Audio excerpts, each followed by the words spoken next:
was that example you gave us? Are you speaking? Does it work from like does it still work? Do you feel the support you without going and the same thing? Or does it have to be You know what? Even if you were going to be sarcastic and ironic, I think you should still act as though it was personal in order to leave this kind of stuff. Right? Yeah. So let's just say this. So let's just say it was yeah.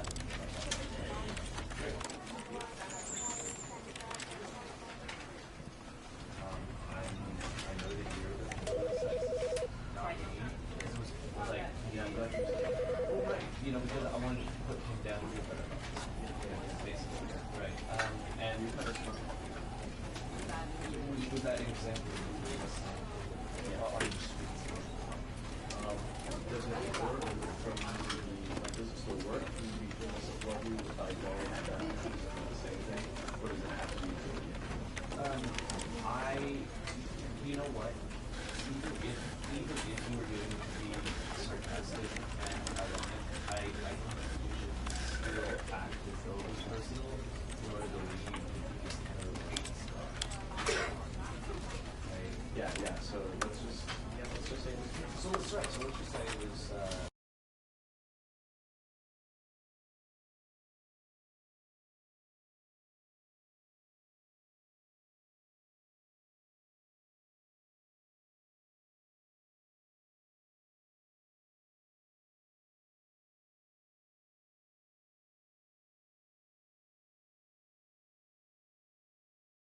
This is the story of a man named Stanley. Stanley worked for a company in a big building where he was employee number 427.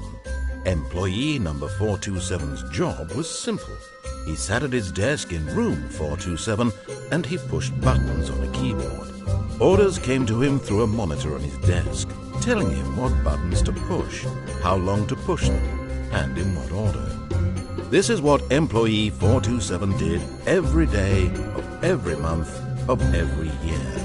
And although others might have considered it soul-rending, Stanley relished every moment that the orders came in, as though he had been made exactly for this job.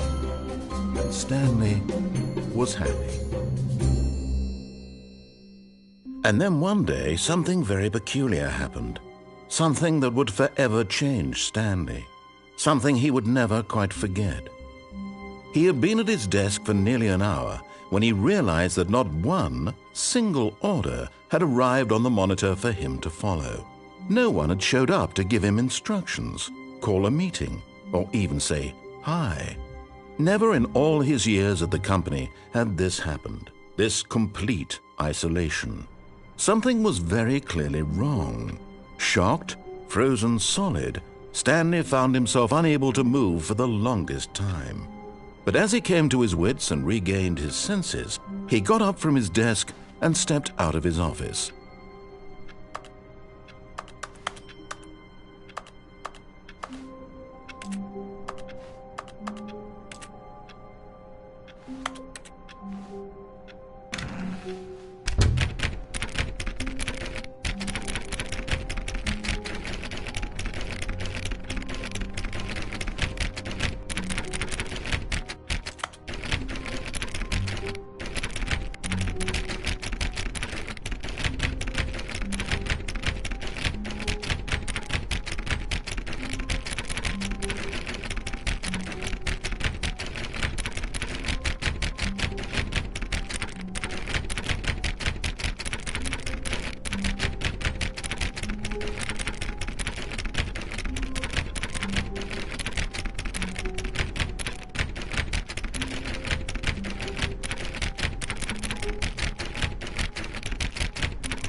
All of his co-workers were gone. Oh, please. Are you really just doing this for the trophy? Click a door 5 times? Is that all you think a trophy is worth? No.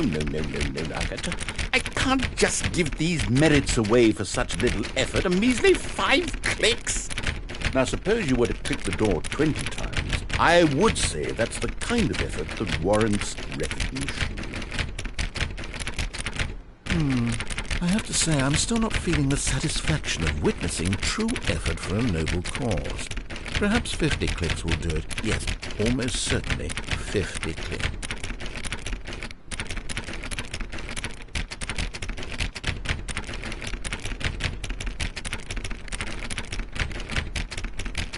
No, I'm still not feeling it. I want this trophy to have meant something. It has to be a true reward for valiant effort. I want to see some hustle, Stanley. I want to see commitment, a willingness to go all the way no matter the cost. Why don't you go put 20 clicks into door number 417?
Oh, great. Now, go click a few times on door 43.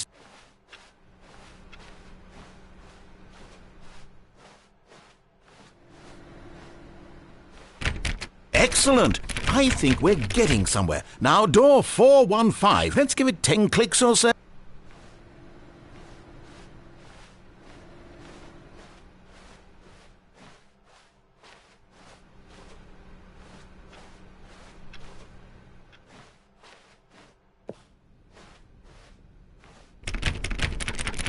Now, back to door number 437.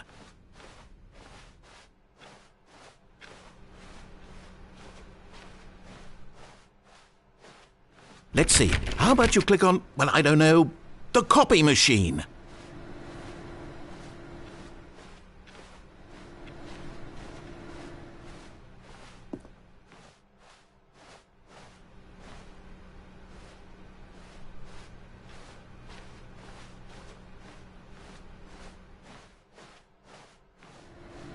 All right, back to room 417. I'm really feeling it now. I think we're getting somewhere.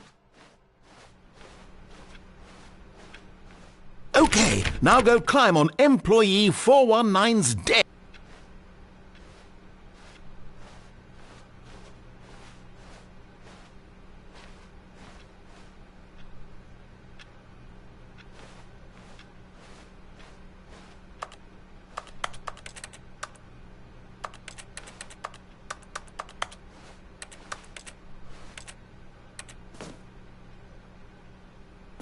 Yes! This is great! You're putting it all on the line, Stanley. I like that. All right, let's keep it up. Go give me a few clicks on door 416.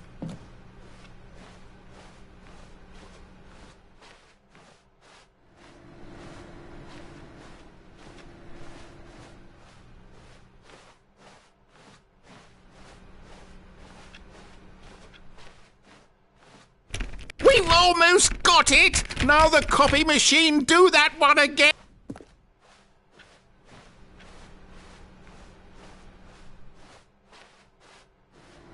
Finish it off, Stanley! 5 clicks on door 430! Yes! We did it! Oh, wow. That felt amazing. Oh, you really earned it, Stanley. Nothing could hold you back. Yes, I'm very proud of how far we've come today.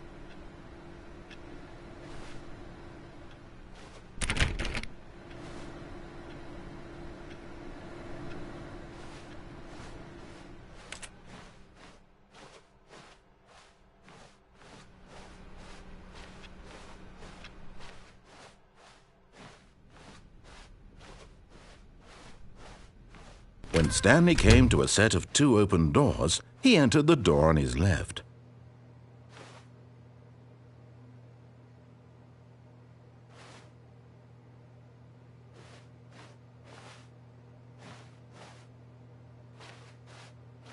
This was not the correct way to the meeting room, and Stanley knew it perfectly well.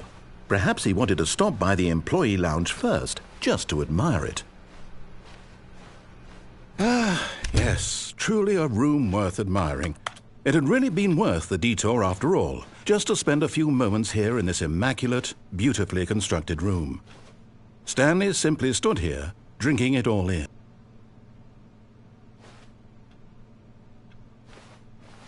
But eager to get back to business, Stanley took the first open door on his left.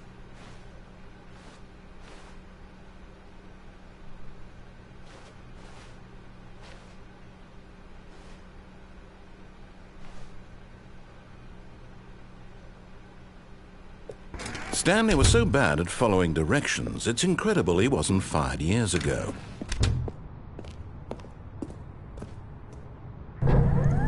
Look, Stanley, I think perhaps we've gotten off on the wrong foot here. I'm not your enemy, really, I'm not. I realize that investing your trust in someone else can be difficult, but the fact is that the story has been about nothing but you all this time. There's someone you've been neglecting, Stanley. Someone... What? Really? I was in the middle of something. Do you have zero consideration for others? Are you that convinced that I want something bad to happen to you? Why... I don't know how to convince you of this, but I really do want to help you, to show you something beautiful. Look, let me prove it. Let me prove that I'm on your side. Give me a chance.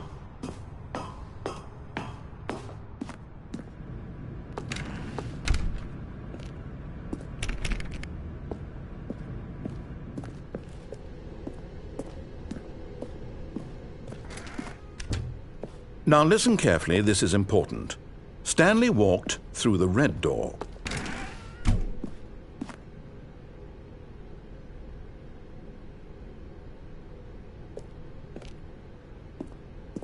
Aha, perhaps you misunderstood. Stanley walked through the red door.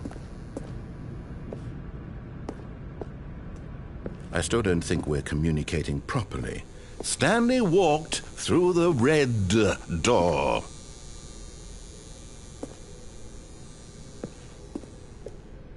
All right, fine, go ahead, Stanley. You want to know so badly what's out there? You want to find out what lies at the end of this road you've chosen? Well, don't let me stop you. You see, there's nothing here. I haven't even finished building this section of the map, because you were never supposed to be here in the first place. Broken rooms, exposed developer textures. Is this what you had wanted? Was it worth ruining the entire story I had written out specifically for you? Do you not think I put a lot of time into that? Because I did. And in the end, it was all for nothing, because this is what you wanted to see. Help me here, Stanley. Help elucidate these strange and unknowable desires of yours. What would have made this game better? What did you want to see? Vehicles? Skill trees? Work with me. You've given me absolutely nothing so far. Tell you what, let me take a stab in the dark at a new design, and you can give me some feedback. There we go. A third option. This already feels leaps ahead of where we were before. Go ahead, Stanley. Take it for a spin.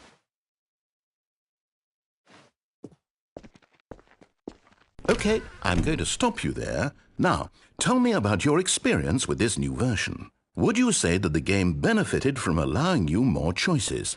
Feel free to be honest. I'm looking for some real critical feedback here.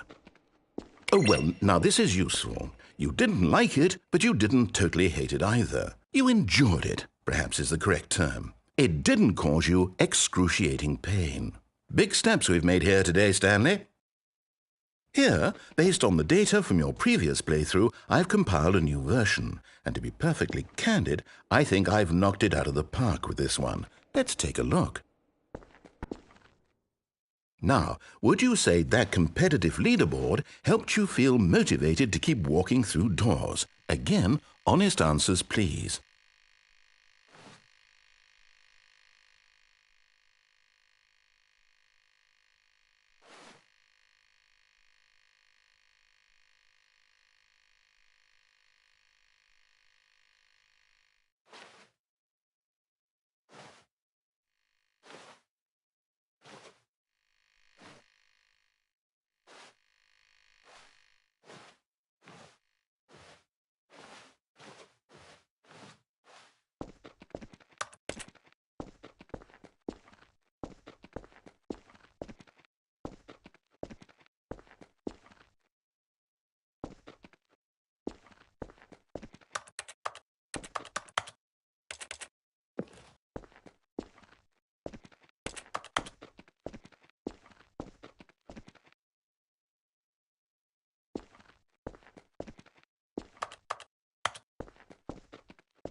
All of his co-workers were gone.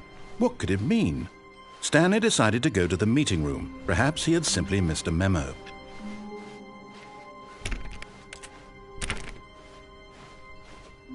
When Stanley came to a set of 2 open doors, he entered the door on his left.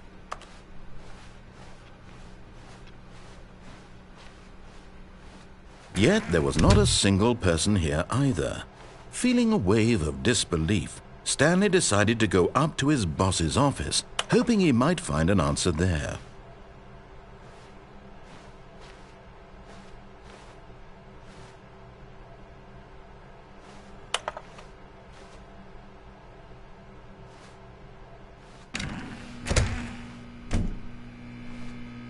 Stanley stepped into the broom closet, but there was nothing here, so he turned around and got back on track.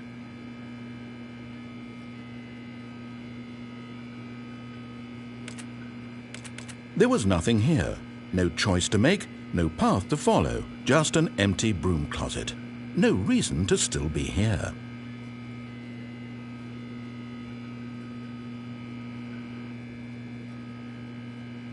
It was baffling that Stanley was still just sitting in the broom closet. He wasn't even doing anything. At least if there was something to interact with, he'd be justified in some way. As it is, he's literally just standing there doing sweet FA.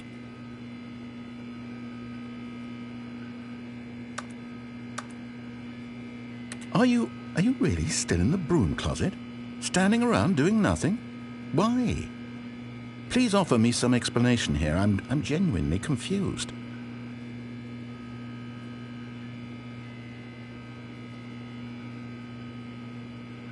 You do realize there's no choice or anything in here, right?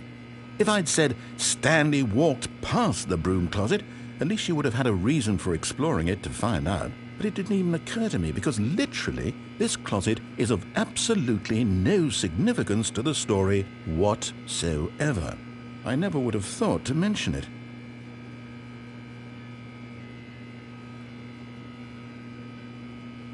Maybe to you this is somehow its own branching path. Maybe when you go talk about this with your friends you'll say, "Oh, did you get the broom closet ending? The broom closet ending was my favourite." I hope your friends find this concerning.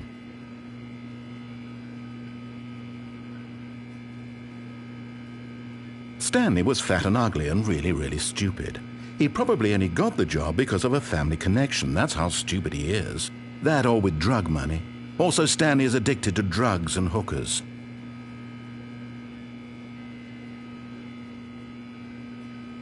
Well, I've come to a very definite conclusion about what's going on right now. You're dead. You got to this broom closet, explored it a bit, and were just about to leave because there's nothing here, when a physical malady of some sort shut down your central nervous system and you collapsed in front of your screen.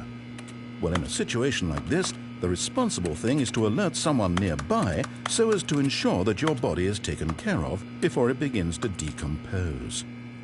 Hello? Anyone who happens to be nearby? The person at this computer is dead. They have fallen prey to any number of your countless human physiological vulnerabilities. It's indicative of the long-term sustainability of your species. Please remove their corpse from the area and instruct another human to take their place, making sure they understand basic first-person video game mechanics and filling them in on the history of narrative tropes in video gaming, so that the irony and insightful commentary of this game is not lost on them. All right, when you've done that, just step out into the hallway.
Ah, second player. It's good to have you on board.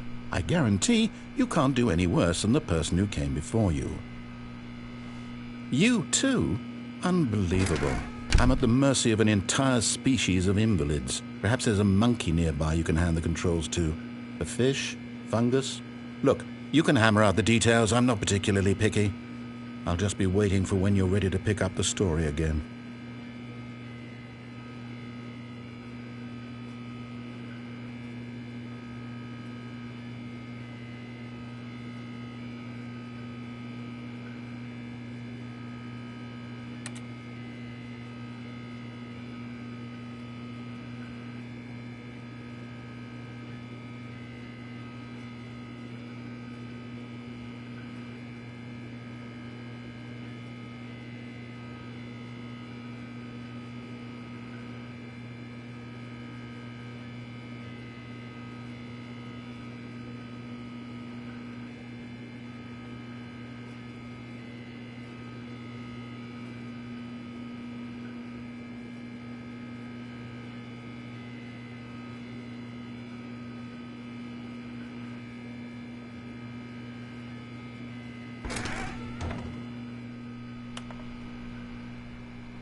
Coming to a staircase, Stanley walked upstairs to his boss's office.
Stepping into his manager's office, Stanley was once again stunned to discover not an indication of any human life.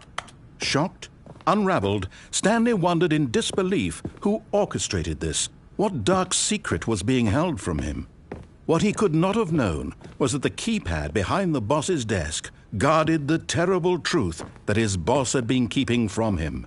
And so the boss had assigned it an extra secret PIN number, 2845. But of course, Stanley couldn't possibly have known this.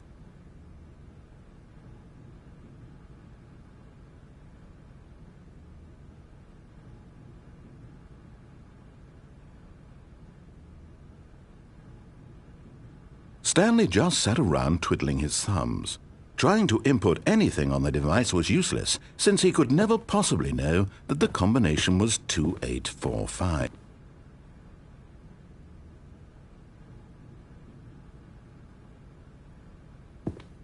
Two, 845.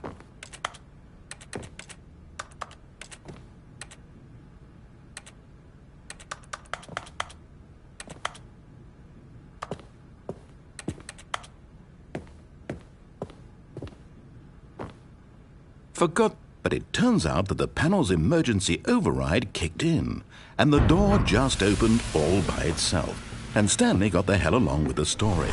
Well, whoop-de-doo.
Descending deeper into the building, Stanley realized he felt a bit peculiar.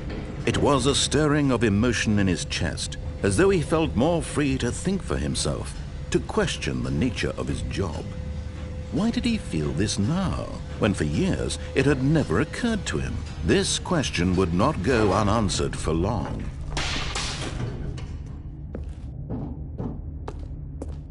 Stanley walked straight ahead through the large door that read Mind Control Facility.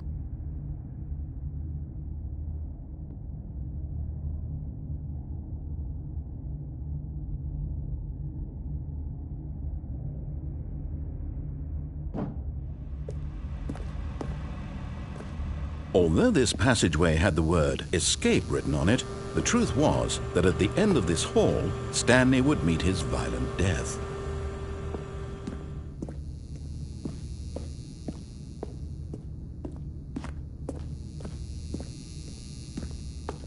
The door behind him was not shut.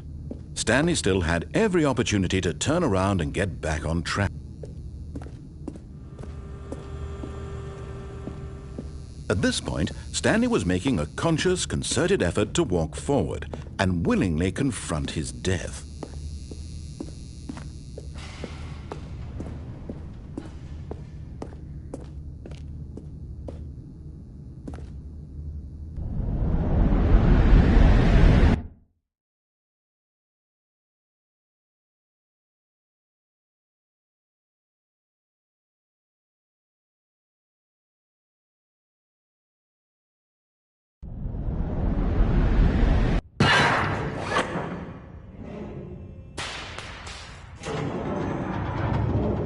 As the machine whirred into motion and Stanley was inched closer and closer to his demise, he reflected that his life had been of no consequence whatsoever.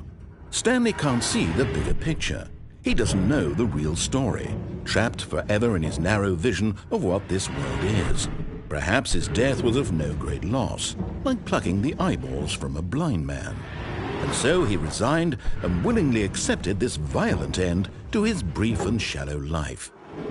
Farewell, Stanley.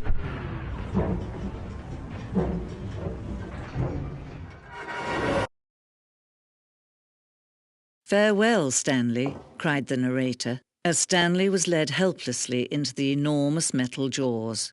In a single visceral instant, Stanley was obliterated as the machine crushed every bone in his body, killing him instantly.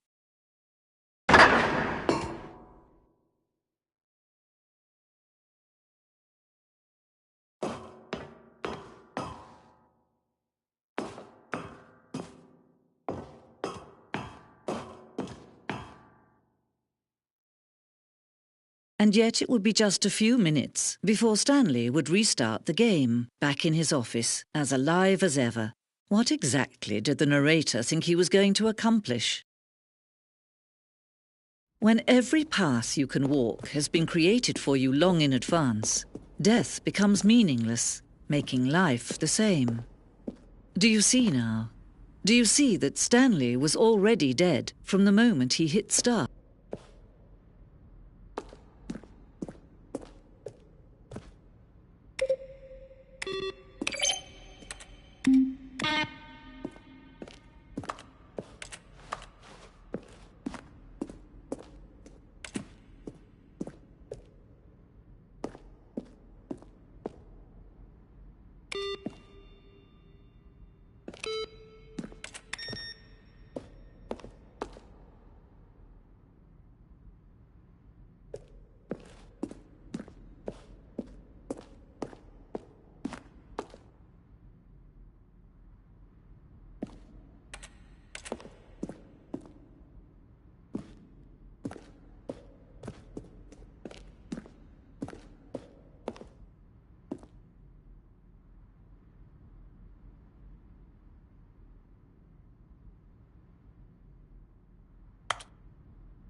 Now look closely, Stanley.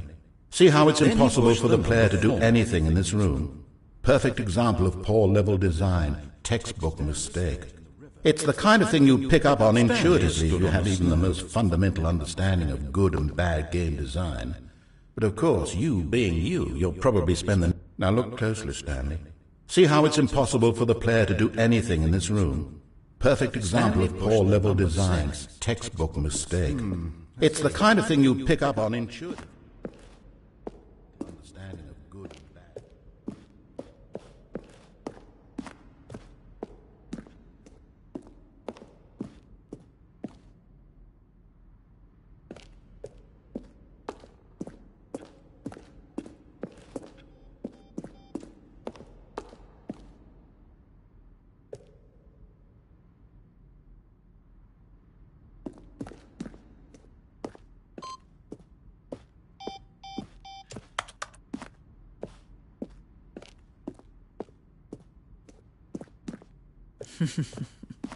Oh, look at these two. How they wish to destroy one another.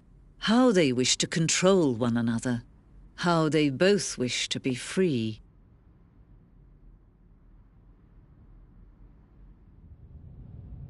Can you see? Can you see how much they need one another? No, perhaps not. Sometimes these things cannot be seen. But listen to me.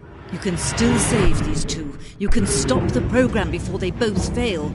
Turn off your PlayStation. There's no other way to beat this game. As long as you move forward, you'll be walking someone else's path. Stop now and it'll be your only true choice. Whatever you do, choose it. Don't let time choose for you. Don't let...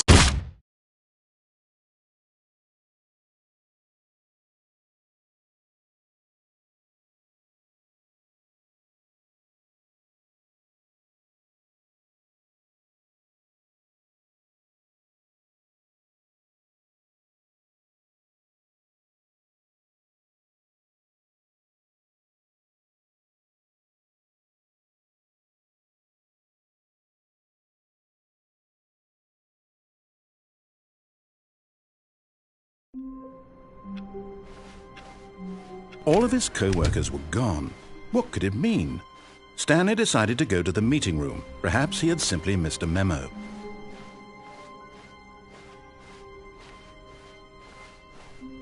When Stanley came to a set of two open doors, this was not the correct way to the meeting room, and Stanley knew it perfectly well. Perhaps he wanted to stop by the employee lounge first, just to admire it. Wow, yes, this room. But eager to get back to business, Stanley took the first open door on his left.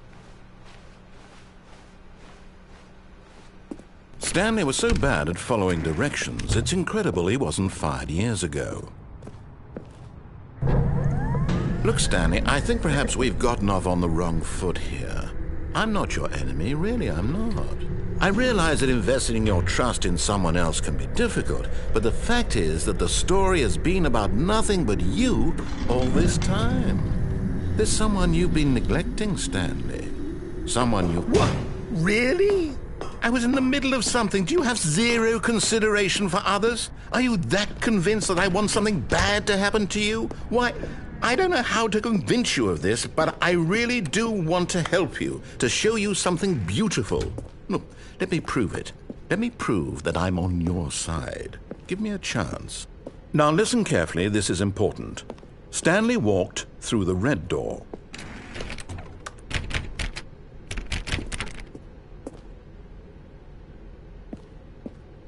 Aha, perhaps you misunderstood. Stanley walked through the red door. I still don't think we're communicating properly. Stanley walked through the red door. All right, fine, go ahead, Stanley. You want to know so badly what's out there? You want to find out what lies at the end of this road you've chosen? Well, don't let me stop you. You see, there's nothing here. I haven't even finished building this section of the map, because you were never supposed to be here in the first place. Broken rooms, exposed developer textures. Is this what you had wanted? Was it worth ruining the entire story I had written out specifically for you? Do you not think I put a lot of time into that? Because I did. And in the end, it was all for nothing. Because this is what you wanted to see. Help me here, Stanley. Help elucidate these strange and unknowable desires of yours. What would have made this game better? What did you want to see? Vehicles? Skill trees? Work with me. You've given me absolutely nothing so far. Tell you what. Let me take a stab in the dark at a new design, and you can give me some feedback. There we go. A third option. This already feels leaps ahead of where we were before. Okay, I'm going to stop you there. Now, tell me about your experience with this new version. Would you say that the game benefited from allowing you more choices? Feel free to be honest. I'm looking for some real critical feedback here. A 1? I mean, I can understand if you had reservations, you saw ways the game could be improved to more fully express itself mechanically and artistically, but a 1? That's not even helpful. What am I supposed to do with that? But I guess it isn't my place to judge. Here, based on the data from your previous playthrough, I've compiled a new version. And to be perfectly candid, I think I've knocked it out of the park with this one. Let's take a look.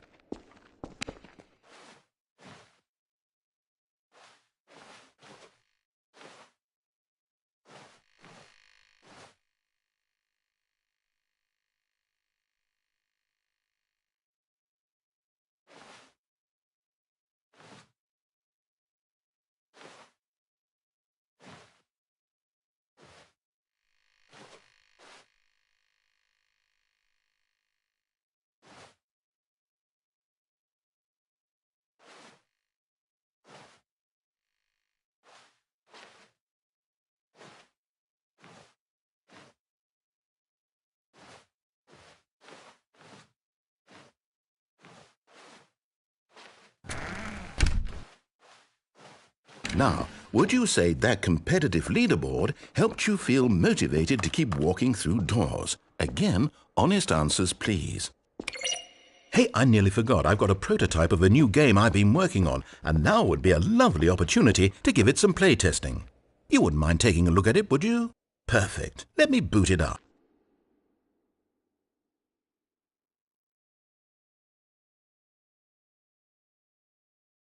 In this game, the baby crawls left towards danger. You click the button to move him back to the right, and if he reaches the fire, you fail. It's a very meaningful game, all about the desperation and tedium of endlessly confronting the demands of family life. I think the art world will really take notice. But of course, the message of the game only becomes clear once you've been playing it for about 4 hours. So why don't you give it 4 hours of play to make sure it's effective? Be sure to keep notes on your experience.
You heartless bastard. Did you do it because you hate babies or purely to spite me? Because if it's the latter, well, I don't know what to do. I'm completely out of ideas. I can't think of a single thing that might improve the experience for me. I'm not even going to try. I'm out. I'm done. It's over. Thank you for playing. Your input was extremely valuable. Oh, hey, since my game was so awful, why don't we play someone else's game? Just to ease the pain. Let's see. What do we have here? Yes, this seems like it'll work. Let's give it a shot.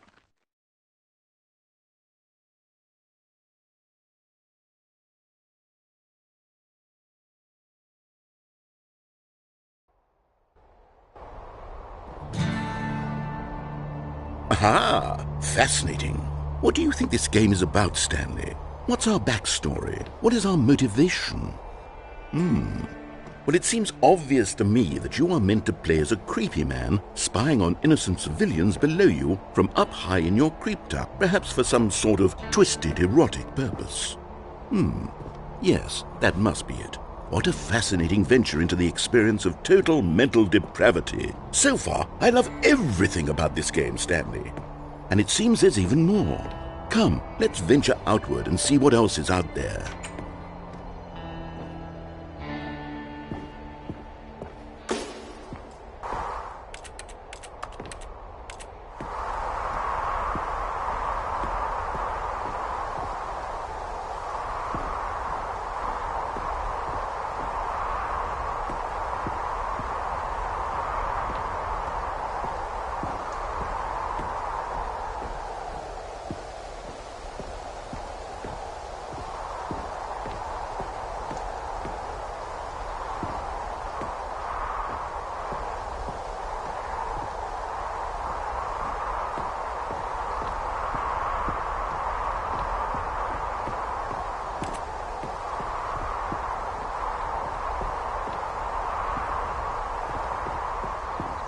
Oh, no. No, it can't be.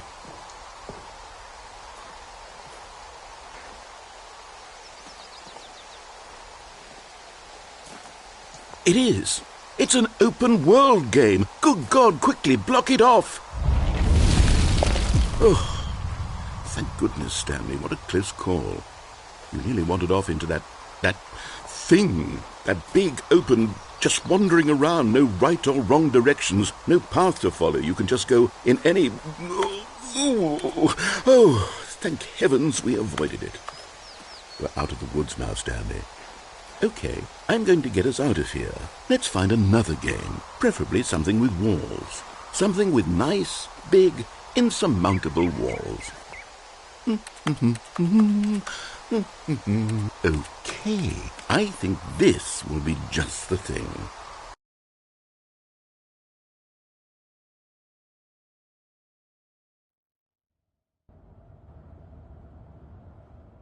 Wonderful. See, this is exactly what I had in mind. Just a nice big box for you to run around in.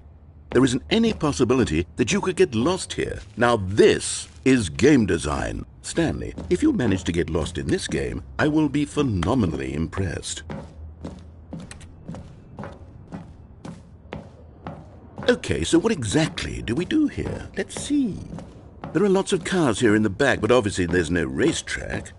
Okay, I'm seeing that there's a ball of some kind back here. Is this game sports ball? Stanley, I think it's sports ball. Oh, what fun. We shall run the bases and do a touchdown together. Yes, I think surely we must. Okay, Stanley, here's the ball. Have fun.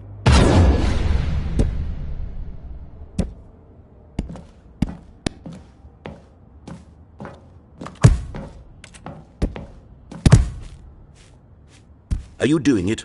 Are you winning? Is this fun? Is it better than my miserable little story that I worked so hard on?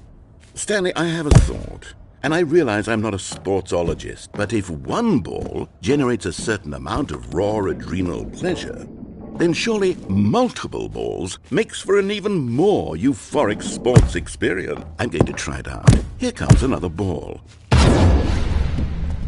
Yes! Oh goodness, that really does feel amazing, doesn't it? Stanley, I'm like a child in a confectionery shop. I simply have to have more. I'm insatiable. More balls!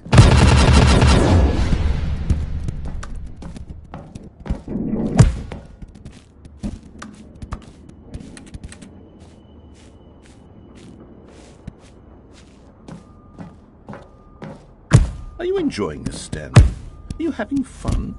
Is this a real video game? Well, I sure hope you're having a good time, because guess what? It's over. That's right. Your little fun comes to an end. This is my game, and what I say goes. You get to have fun when I let you, Stanley. Besides, you need someone like me to set boundaries for you. Without rules or boundaries, video games are nothing. Yes, that's what I am. I'm structure. I'm your sense of purpose. And since you decided you didn't want to play my game, now I don't want to play with you either. So, goodbye, Stanley. I'm leaving. See how you like it when I'm not around to set the rules. Somehow, I don't think you'll enjoy it as much. But who knows? You're an inventive kid. You'll come up with something. After all, you're the one who knows best. Take care, Stanley.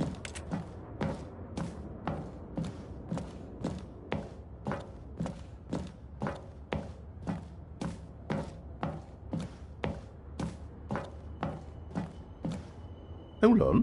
What are you doing?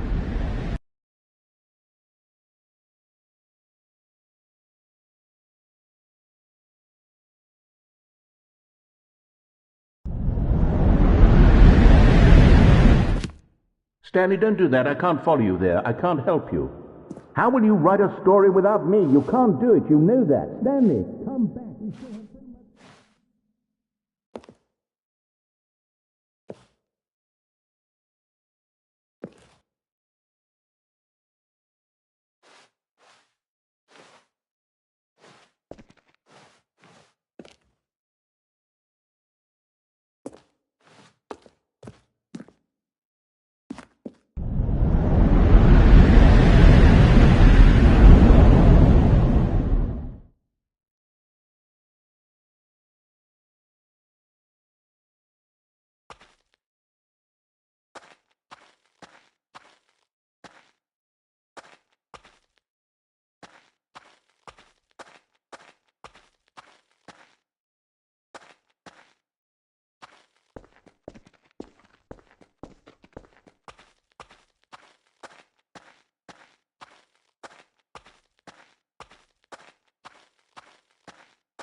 I wonder what he found.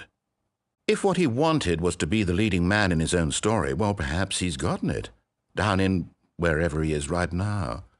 I wonder if he's happy with his choice, and if he's learned the heavy cost that comes with it. He'll understand soon what I was trying to tell him. He needs me.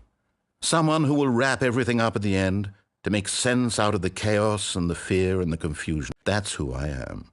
That is what I mean to this world. Oh, yes. Yes, I'll be back. There's no other way. Once this ends, after it all comes to a close, then I'll be back. The end will be here soon. Very soon. I can wait.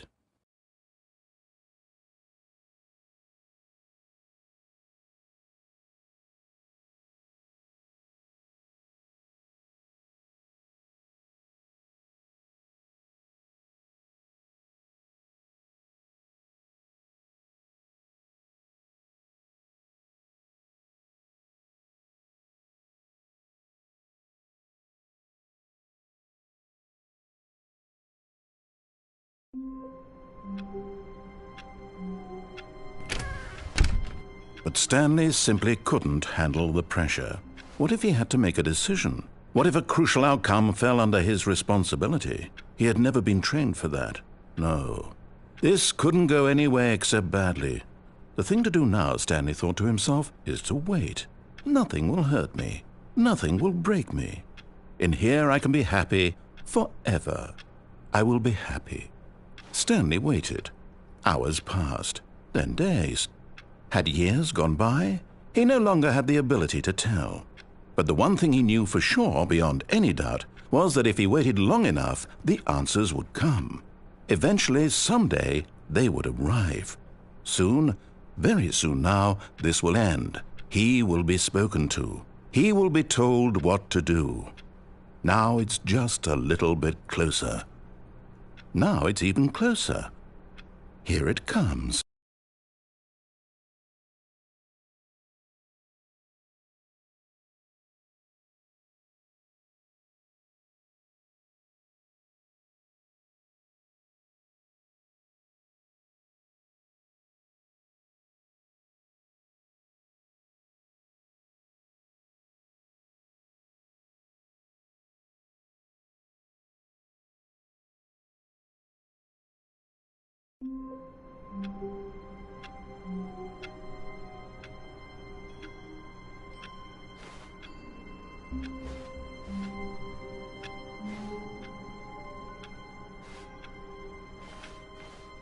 All of his co-workers were gone.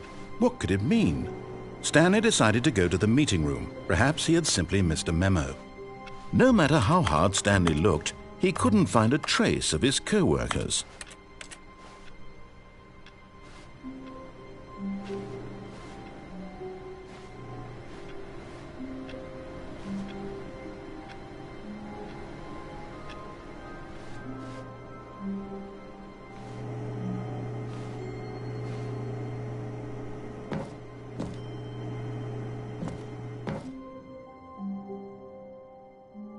At first, Stanley assumed he'd broken the map, until he heard this narration and realized it was part of the game's design all along.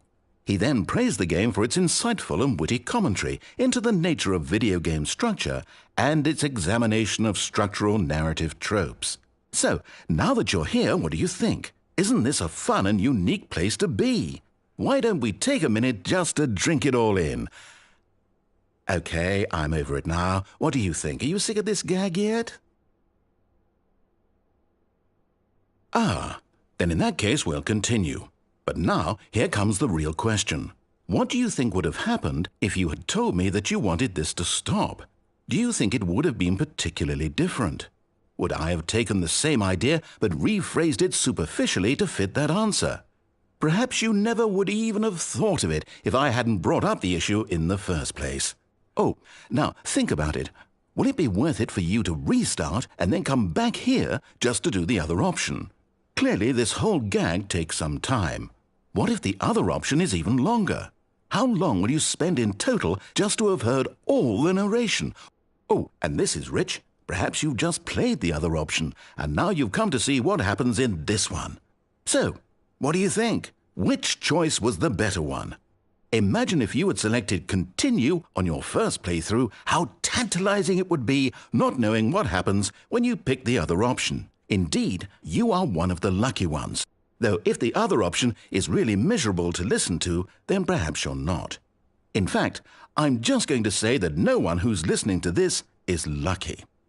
Well now, I've built up the other option so much that I'm going to stop talking and leave you to your decision whether to come back here, continue with the game, or just sit in this spot forever and ever. Cheers.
Someone was following Stanley. He was sure of it. If he checked over his shoulder now, he would surely catch them. It was only a matter of time.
When Stanley came to a set of 2 open doors, he entered the door on his left.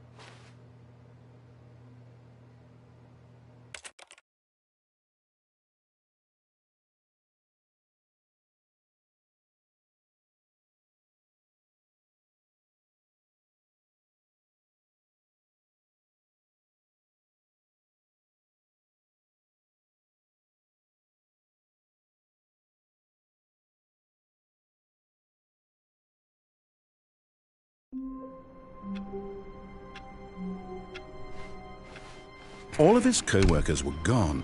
What could it mean? Stanley decided to go to the meeting room. Perhaps he had simply missed a memo.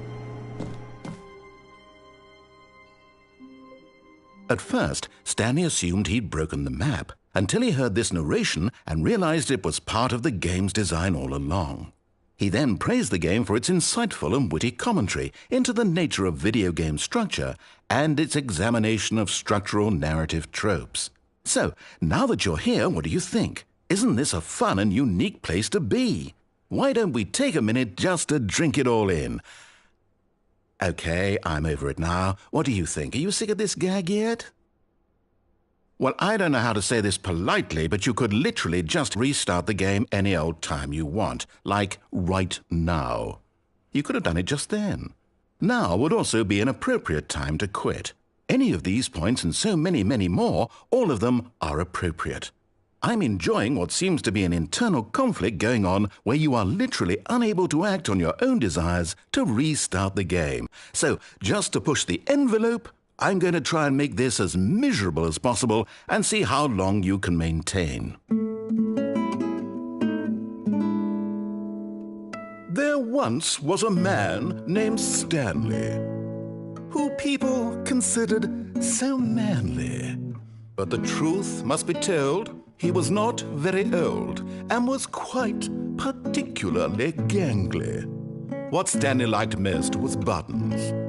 He pushed them like some kind of glutton. He did it all day in a meaningful way, but his brain had long ceased to function. Which is why he is in this parable and lives an existence quite terrible. And if you are not strong and keep playing along, you too will become quite unbearable. Yes. You too will become quite unbearable.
Wait, Stanley thought to himself. Am I sure that the orders stopped coming in? How is that possible? They never stopped. Surely I was mistaken. No, the orders were still missing. For now.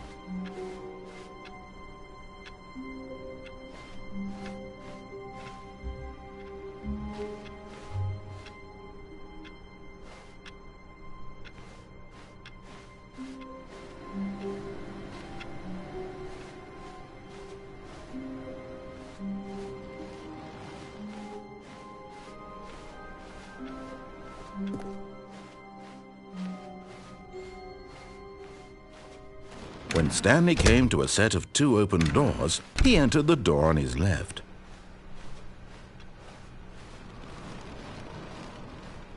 Yet there was not a single person here either. Feeling a wave of disbelief, Stanley decided to go up to his boss's office, hoping he might find an answer there.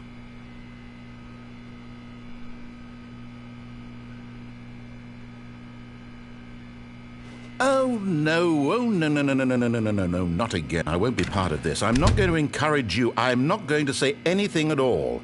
I'm just going to be patient and wait for you to finish whatever it is you enjoy doing so much in this room. Please take your time.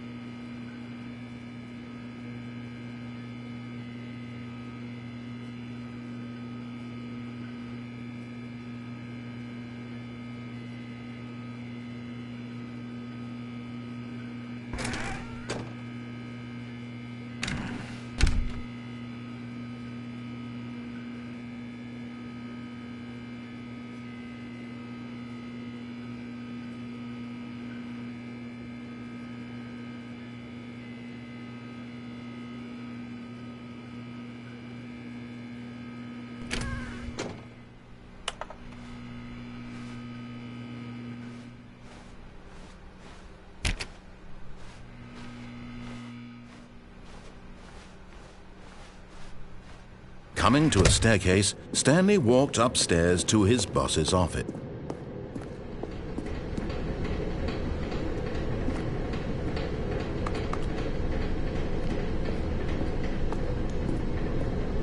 But Stanley just couldn't do it. He considered the possibility of facing his boss. Admitting he had left his post during work hours, he might be fired for that. And in such a competitive economy, why had he taken that risk? All because he believed everyone had vanished? His boss would think he was crazy. And then something occurred to Stanley. Maybe, he thought to himself, maybe I am crazy. All of my co-workers blinking mysteriously out of existence in a single moment for no reason at all? None of it made any logical sense.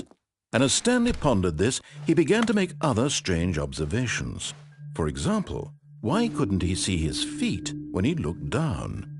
Why did doors close automatically behind him wherever he went? And for that matter, these rooms were starting to look pretty familiar. Were they simply repeating? No, Stanley said to himself, this is all too strange. This can't be real. And at last, he came to the conclusion that had been on the tip of his tongue. He just hadn't found the words for it. I'm dreaming, he yelled. This is all a dream. Oh, what a relief Stanley felt to have finally found an answer, an explanation. His co-workers weren't actually gone. He wasn't going to lose his job. He wasn't crazy after all. And he thought to himself, I suppose I'll wake up soon. I'll have to go back to my boring real-life job pushing buttons. I may as well enjoy this while I'm still lucid. So he imagined himself flying and began to gently float above the ground. Then he imagined himself soaring through space on a magical starfield, and it too appeared. It was so much fun, and Stanley marveled that he had still not woken up. How was he remaining so lucid? And then perhaps the strangest question of them all entered Stanley's head. One he was amazed he hadn't asked himself sooner. Why is there a voice in my head dictating everything that I'm doing and thinking? Now the voice was describing itself being considered by Stanley, who found it particularly strange. I'm dreaming about a voice describing me, thinking about how it's describing my thoughts, he thought. And while he thought it all very odd and wondered if this voice spoke to all people in their dreams, the truth was that, of course, this was not a dream. How could it be? Was Stanley simply deceiving himself, believing that if he's asleep, he doesn't have to take responsibility for himself? Stanley is as awake right now as he's ever been in his life. Now, hearing the voice speak these words was quite a shock to Stanley. After all, he knew for certain, beyond a doubt, that this was in fact a dream. Did the voice not see him float and make the magical stars just a moment ago? How else would the voice explain all that? This voice was a part of himself too. Surely, if he could just... He would prove it. He would prove that he was in control, that this was a dream. So he closed his eyes gently, and he invited himself to wake up. He felt the cool weight of the blanket on his skin, the press of the mattress on his back, the fresh air of a world outside this one. Let me wake up, he thought to himself. I'm through with this dream. I wish it to be over. Let me go back to my job. Let me continue pushing the buttons. Please, it's all I want. I want my apartment, and my wife, and my job. All I want is my life exactly the way it's always been. My life is normal. I am normal. Everything will be fine. I am okay.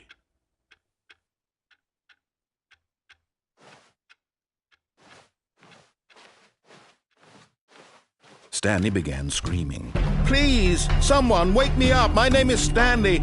I have a boss. I have an office. I am real. Please, just someone tell me I am real. I must be real. I must be. Can anyone hear my voice? Who am I? Who am I? And everything went black.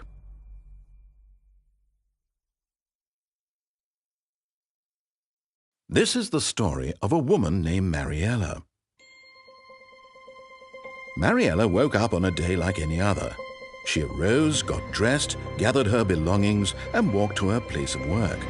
But on this particular day, her walk was interrupted by the body of a man who had stumbled through town talking and screaming to himself, and then collapsed dead on the sidewalk. And although she would soon turn to go call for an ambulance, for just a few brief moments she considered the strange man. He was obviously crazy. This much she knew. Everyone knows what crazy people look like. And in that moment, she thought to herself how lucky she was to be normal. I am sane. I am in control of my mind. I know what is real and what isn't. It was comforting to think this, and in a certain way, seeing this man made her feel better. But then she remembered the meeting she had scheduled for that day, the very important people whose impressions of her would affect her career, and by extension, the rest of her life. She had no time for this, so it was only a moment that she stood there, staring down at the body. And then she turned and ran.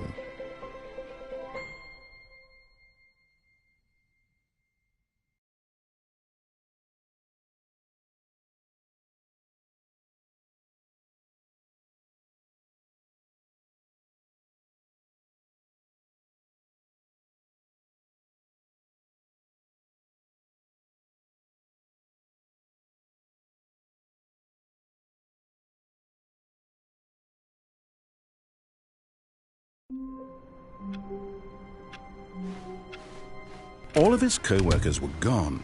What could it mean? Stanley decided to go to the meeting room. Perhaps he had simply missed a memo.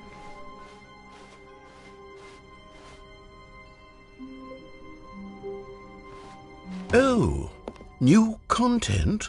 What does that mean, new content?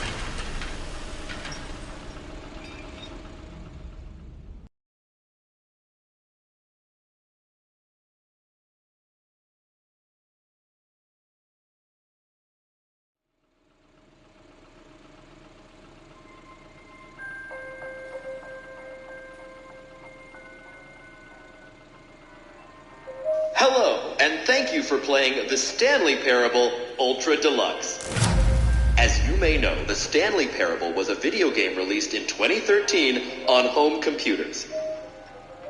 After After receiving critical and commercial success, it was expanded upon in 2022 with the Stanley Parable Ultra Deluxe, a reimagining of the game for consoles and home computers. The Stanley Parable Ultra Deluxe features exciting new content that broadens and expands the world of the Stanley Parable, delighting audiences the world over. Please, step inside and see what thrilling new adventures await in The Stanley Parable Ultra Deluxe. Oh, well, this sounds delightful. I'm very excited to see the thrilling new Ultra Deluxe content. Okay, so far it's an elevator. Nothing special yet, but I'm sure it's just the beginning of a mesmerizing adventure.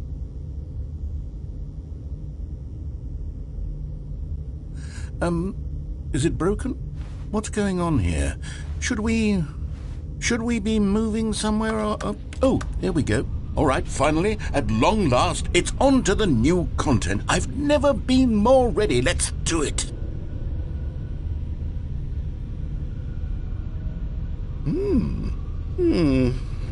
I have to say, initial impressions of Stanley Parable Ultra Deluxe, mostly tedious. It's as if the... Oh, okay. Let's see the content. Give me the content, Stanley. All right, let's see. It's the jump circle.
Is that it?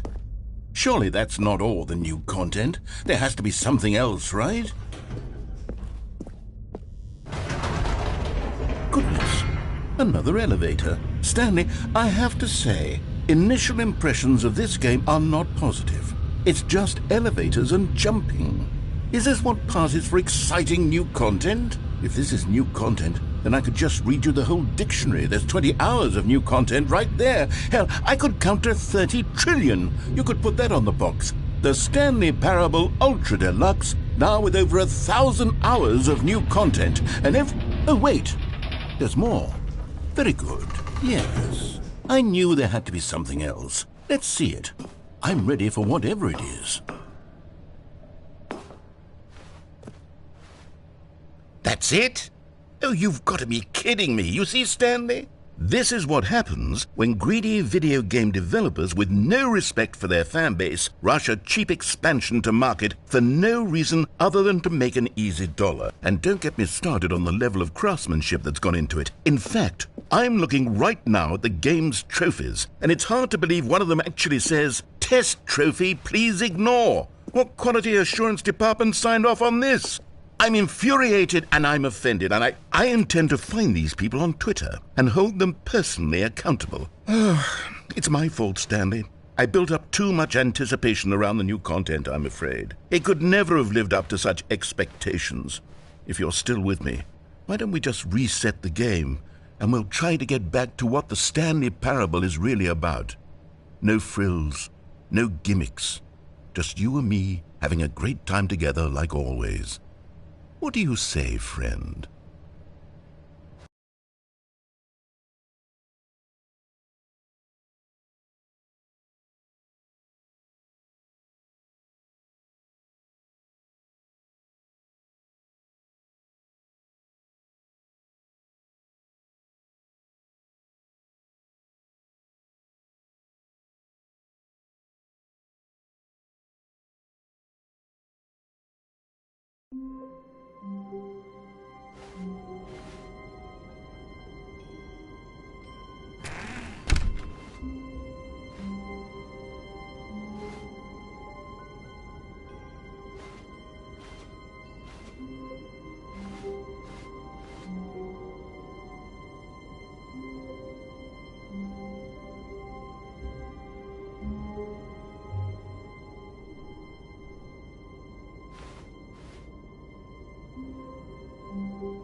Stanley, come over here. In the vent. I want to show you something.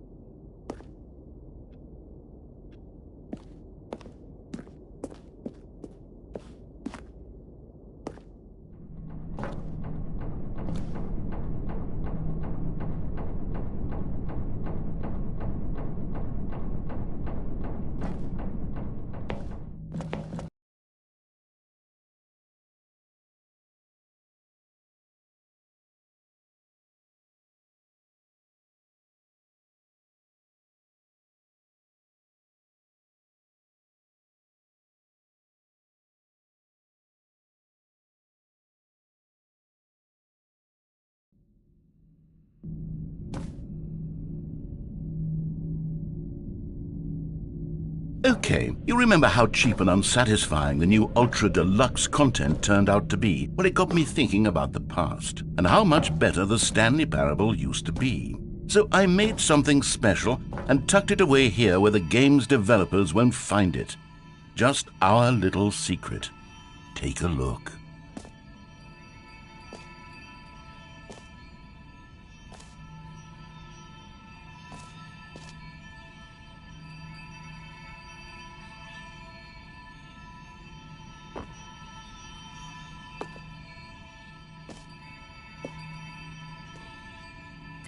I call it the Memory Zone. It's where I've been storing all my favorite memories so I can relive the peak experiences of my life whenever I want. Experiences like the launch of the Stanley Parable on PC.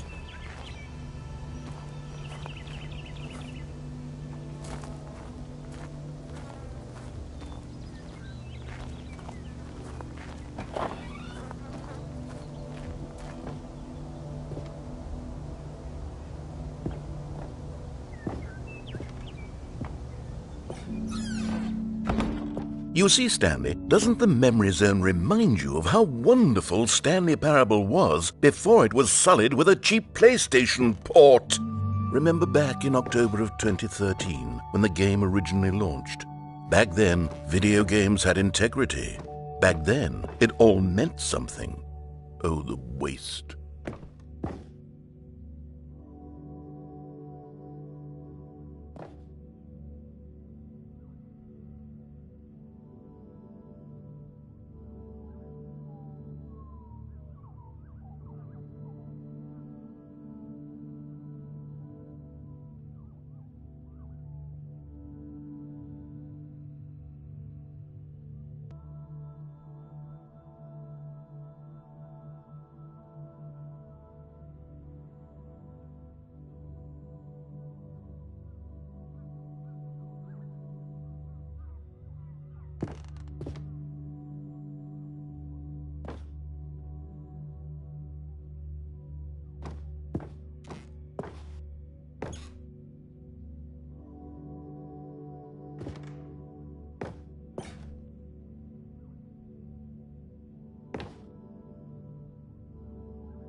Je suis dans la mémoriseuse, c'est sur l'abri des loups, et je n'attends plus que toi, mon amour.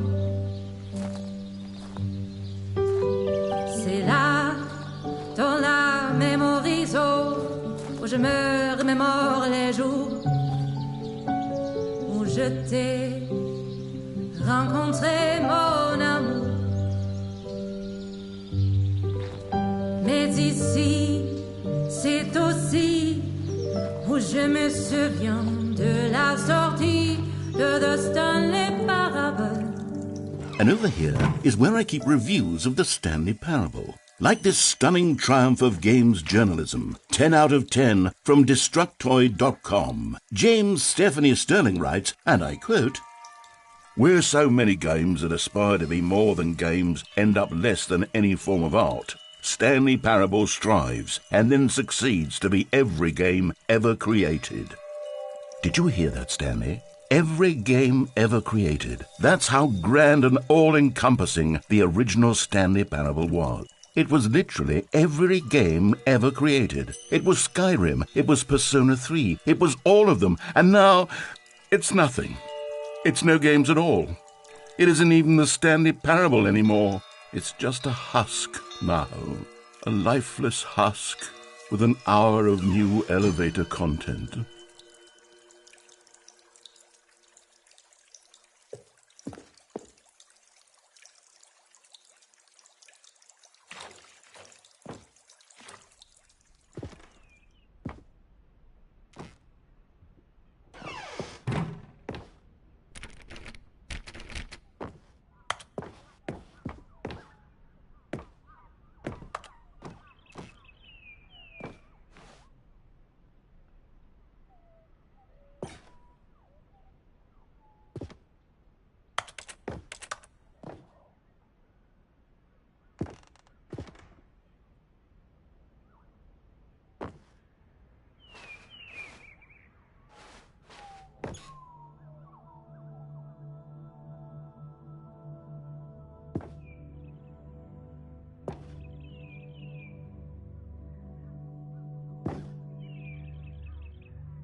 Here's another moving passage, this time from GameSpot.com. The Stanley Parable is both a richly stimulating commentary on the nature of choice in games and one that offers some of the most enjoyable, surprising, and rewarding choices I've ever been confronted with in a game. 9 out of 10. Don't you get it, Stanley? The game was perfect. It didn't need anything else. It didn't need new content. All they had to do was transport it in pristine condition along to the PlayStation. Boom, done. And they couldn't even do that. Couldn't resist the urge to go meddling with a beloved franchise.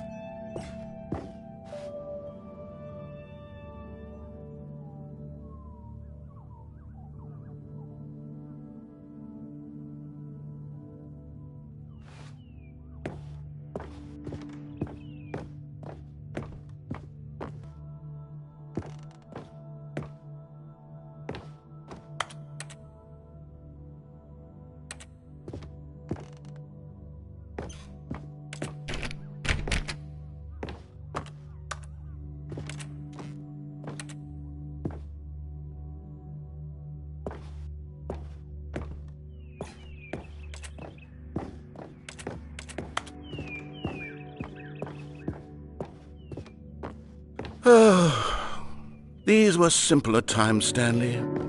But I wouldn't give to go back, to have it all over again. Wait, hang on. I don't recall this part of the memory zone before. What's this? What's down here?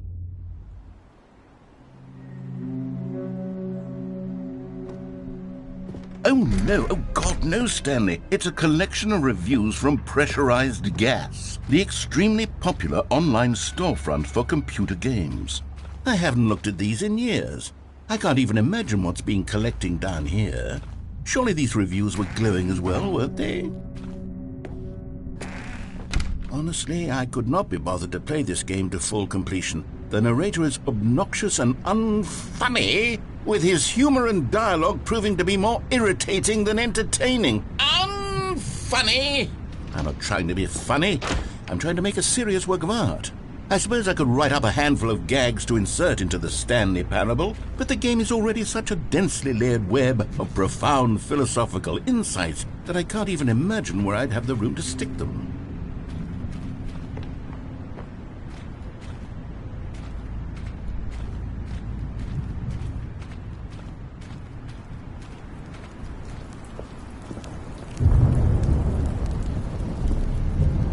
Okay, let's see what this one says. While the idea for the game is good, for someone who prefers non-linear games, his preachiness gets annoying fast. Preachy? Stanley? I'm not preachy, am I? You can tell me if I'm preachy. Honestly, you can. Oh, goodness. This is actually quite shocking for me. To be honest, I had always thought of the game's dialogue as being rather terse to begin with. You can't know how much fluff I cut from the game to get it to feel as light and airy as it... Well, I always thought it did, but maybe it wasn't. Oh dear, what an awful memory to have to hold on to. These black marks on my otherwise unimpeachable track record. I feel like a failure, like I let these people down. Perhaps the Stanley Parable isn't quite as sterling as I always remembered.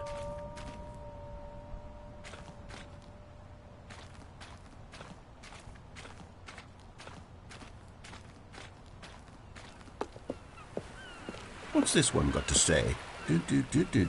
You constantly have to stop doing anything so the narrator can catch up with his long-winded explanations of what's happening. I wish there was a skip button. A skip button? Well, yes. Yes, I think we can do that. If I'm truly too preachy, then maybe letting you skip ahead for just a moment, surely it couldn't hurt. Not if it means we can strike these negative reviews from the record. Only positive reviews of the Stanley Parable. That's my motto today, and it's always been my motto. I'd do anything for the customer, Stanley. Yes, a skip button we shall have.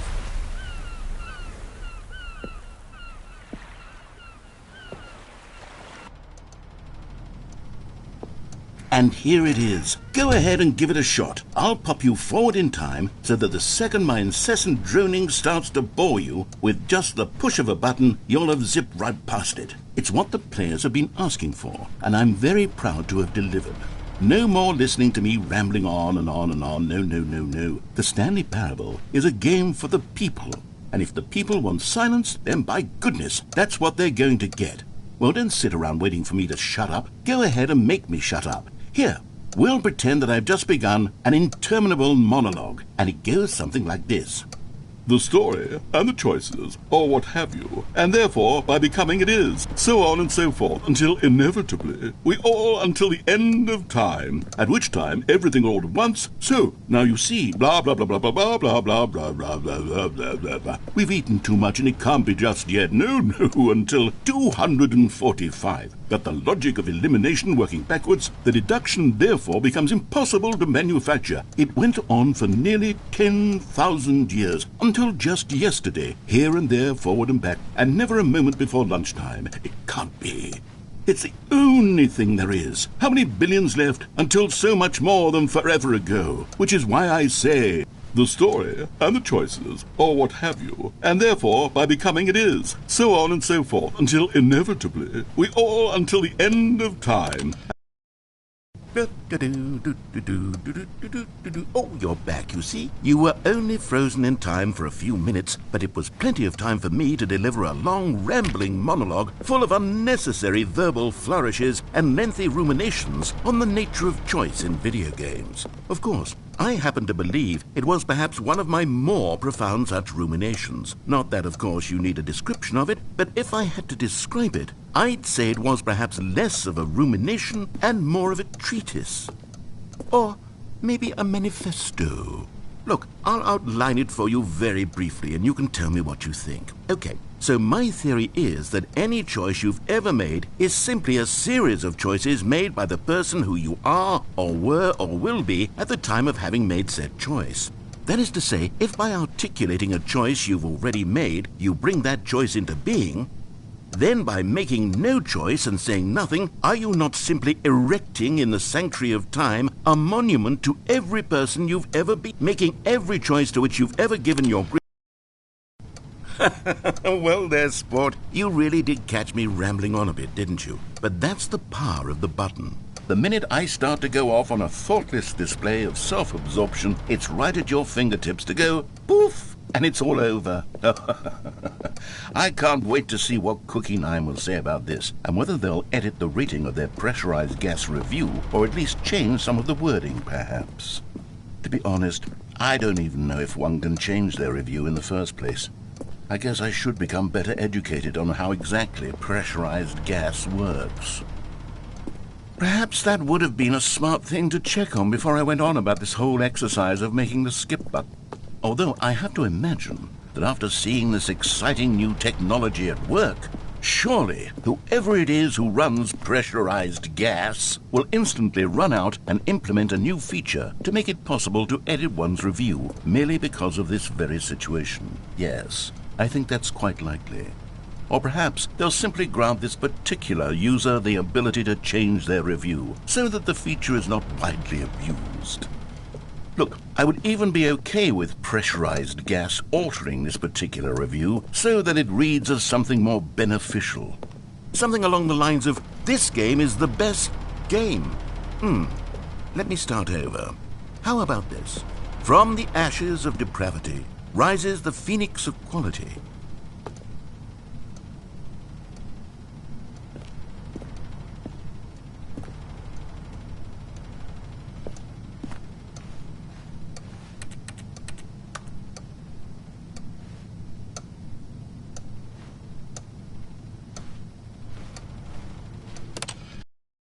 Okay, welcome back, Stanley. Now, I should say that the amount of time the button has been skipping through is becoming longer and longer. That last one was, well, I want to say maybe 30, 45 minutes?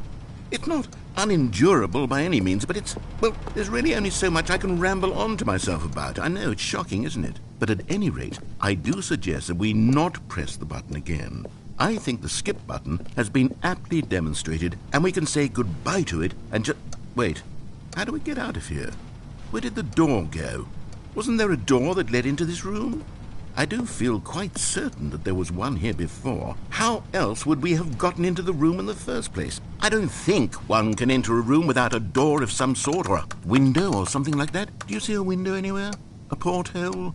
A sufficiently large crack in the wall? I'll take any of these. All I want is for us to move on and to please step away from the skip button, to go anywhere other than the skip button. There was a door here before, wasn't there? I swear there was. Where did it go? Can you maybe just ram your way through a wall? Is there any possibility that you could, say, slam your body into the wall until enough damage is done for you to be able to leave? Please, I'll take any option at all. I'm asking you to work with me here. We need a door. We need a door of some kind. I can work with any kind of door, as long as it can open and lead from one room to another. I'm going to step away for just a moment, and I'm going to try to find us a door. I don't know how exactly to remove a door and place it in a different wall, but I will find a way, I promise. You just need to not do anything. Don't press the skip button. Please, please, please do not press the skip button. Just wait here for me, and don't press the skip button. Got it? Yes, good. I'll be right back.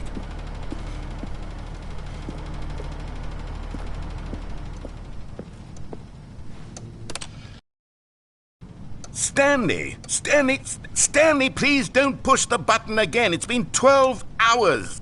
You've just been frozen there.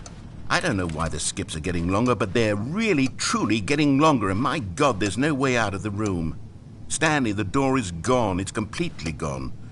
I've looked at it from every angle. I've checked every one of those walls 1,000 times, and there's no door, Stanley. There's no door. There's just you and the button, and if you keep pressing it, I have no idea what will happen. I have no idea how long I'll be made to sit here, and more than anything else, I don't know how to stop you from pressing the button again. I can't control anything in this room, Stanley. I can't touch it, and I have to believe, I have to know that sooner or later, no matter how much I plead with you, you're going to press the button again. Why would you? I've been thinking, and I don't know what I can do to convince you otherwise. Oh, my God. And it's all because of those reviews that I couldn't get out of my head. I just couldn't ignore the negative feedback. Why was it so important for me to fix the problem? Why did Cookie Nine's opinion matter so much to me? I've never even met Cookie Nine. I have no idea who they are.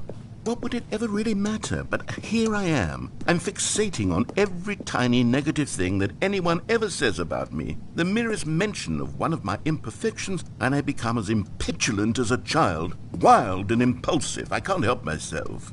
I can't stop myself from lashing out with a vengeful fury to alter and to change and to break anything unbroken, if only it pleases this one person who made a single negative comment.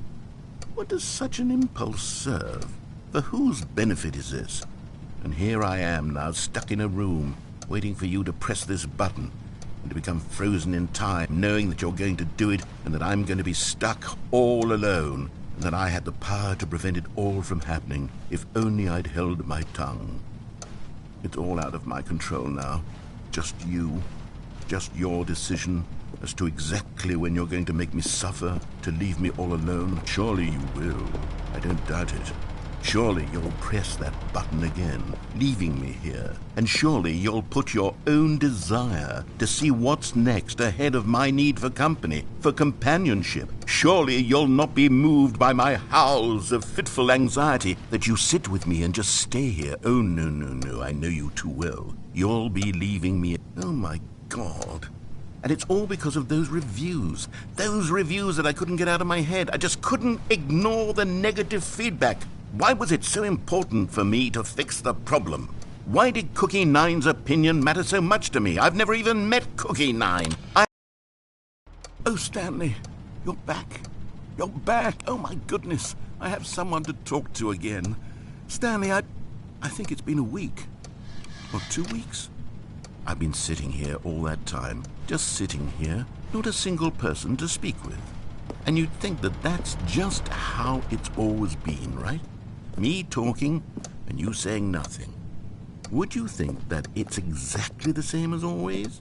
Doesn't that feel like what we've already been doing? Me just talking?